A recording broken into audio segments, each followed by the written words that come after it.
మీకు అర్థమయ్యేటట్టు చేయాలనే ఆలోచనతో చూపిస్తున్నాను. ఇది చూడండి.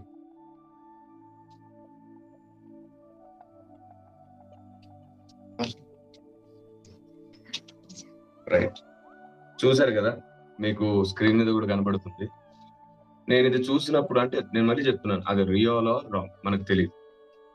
కానీ అది చూపించిన పిక్చర్‌ని చూసినప్పుడు నాకు అర్థమైంది ఏందంటే స్త్రీకి అలాంటి శక్తి ఉంది. ఒక దీన స్థితిలో ఉన్న వ్యక్తిని, ఒక దీన స్థితిలో ఉన్న వ్యక్తిని ఒక అందమైన జీవితాన్ని జీవించేటట్టు మార్చగలిగిన శక్తి స్త్రీకుంది. అలాంటి స్త్రీ జ్ఞానం లేకుండా ప్రవర్తిస్తే ఖచ్చితంగా కుటుంబం నాశనం అయిపోతుంది. స్త్రీ ఎంత బాధ్యత వహిస్తుందో అంత ఎక్కువగా కుటుంబాలు కట్టబడతాయి. స్త్రీ ముఖ్యంగా టైం పాస్ చేయకూడదు. అప్పుడే టైం సెట్ చేయగలుగుతుంది.